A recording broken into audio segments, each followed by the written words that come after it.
आज मेरे हेलीकॉप्टर में खराबी आ गई। अरे भाई, रानी बांध वालों को क्या हो गए, ऐसी आवाज होगी? जरा जोर से बोलो, हटाना है या नहीं हटाना है? तो मेरे साथ दोनों हाथ उठाओ, माताएं भी उठाइए दोनों हाथ। परिवर्तन के संकल्प की मुट्ठी बींचिए और प्रचंड आवाज से बोलिए, भारत माता की, भारत माता की, भारत माता की। भैया जरा ध्यान से सुनना, आप लोगों के भरोसे जिनको कमल लेकर भेजा है, सबसे पहले मैं क्षमा प्रार्थी हूं, मैं थोड़ा लेट हो गया हूं। आज मेरे हेलीकॉप्टर में खराबी आ गई, मगर मैं ऐसा नहीं कहूंगा कि ये षड्यंत्र है।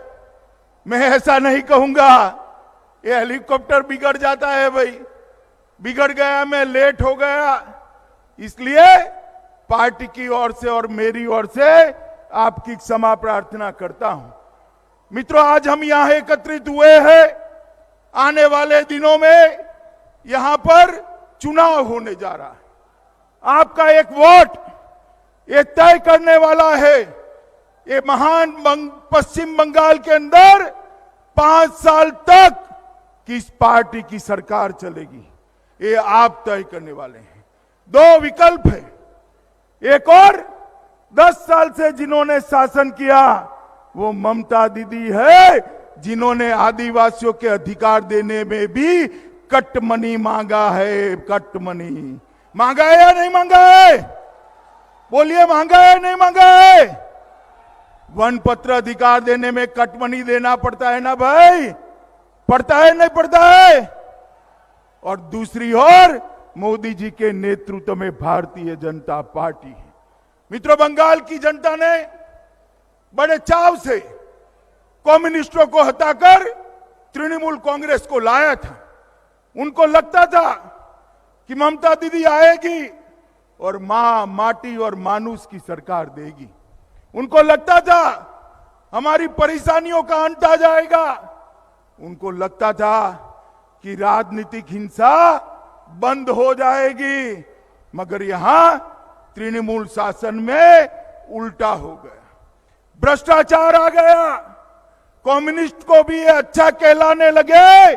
गरीब आदिवासी को सर्टिफिकेट लेने के लिए भी 100 रुपया देना पड़ता है। देना पड़ता है नहीं देना पड़ता है भाई, बताओ, जोर से बोलो, देना पड़ता है नहीं देना पड़ता है? मैं आपको बताने आया हूं, भारतीय जनता पार्टी की सरकार बना दीजिए।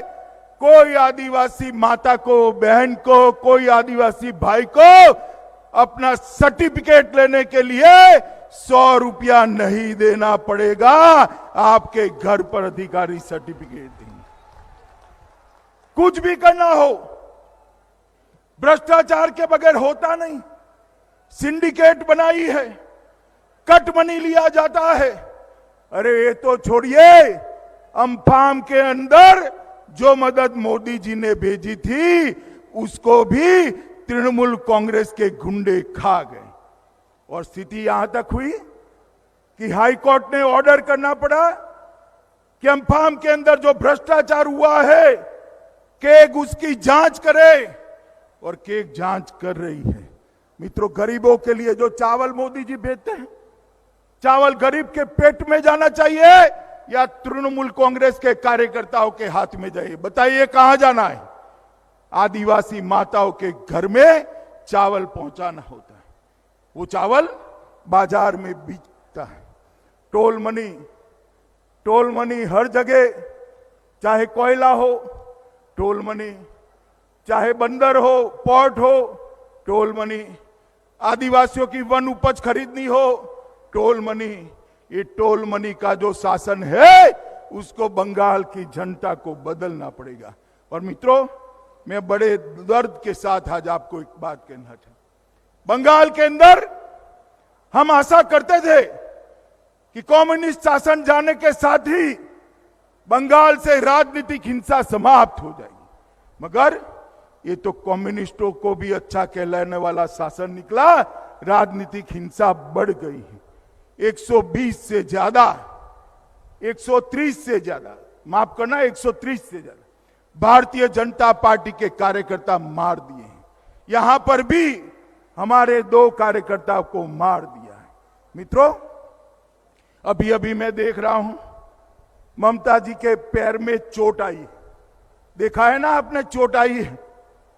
अब ये तय नहीं हो रहा कि चोट कैसे आई, जांच चल रही है। तृणमूल और कांग्रेस वाले कहते हैं कि बड़ा षड्यंत्र हो गया और चोट करा दी। चुनाव आयोग कहता है हमला नहीं हुआ है, हादसा हुआ है।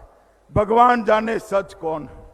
मगर दीदी, आपके पैर में चोट आई, आप इतनी आहत हो गई हो, बहुत दुखी हो गई हो, व्हील चेयर में घूमती है। मगर मैं उनको पूछना चाहता हूं, मेरे 130 कार्यकर्ता जिनकी जान आपकी राजनीतिक हिंसा ने ली है, उनकी माताओं का दर्द आप जानती है? आपको इनके आपके पैर की चोट के लिए तो दर्द होता है।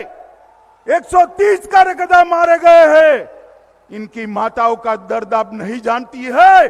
बंगाल की जनता इस बार 130 राजनीतिक हत्याओं का आपको बैलेट के मशीन के अंदर आपको उसका जवाब मिलने वाला है। दीदी, जो मारे गए वो किसी के बेटे नहीं थे क्या? किसी के भाई नहीं थे? किसी के पति नहीं थे? किसी के बाप नहीं थे?